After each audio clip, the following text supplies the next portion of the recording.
Анх 2000 онд Монс коллеж нэртэйгээр байгуулагдаж байсан сургууль энэ жил яг 15 жилийнхээ ойг бас одоо давхар тэмдэглэж байгаа. Тэгэхээр бид энэ хугацаанд эмзэн шинжилгээ ухааны их сургууль болтлоо өрсөн хөгжсөн.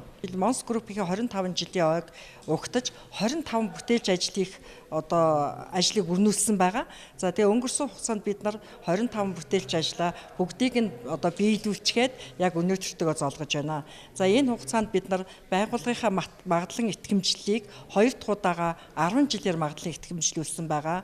Мөн эмзүүч хөтөлбөрийн магадлан итгэмжлэлийг 5 жилээр магадлан итгэмжлүүлсэн байгаа.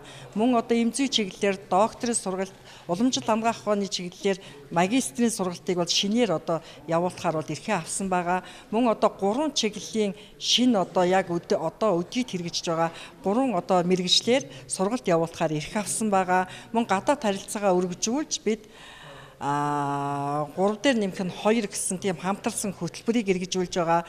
Мөн спортын том ордонтой болсон эмийн ургамлын музей одоогоор бол Монголд ганцхан байдаг эмийн ургамлын музейтэй болсон.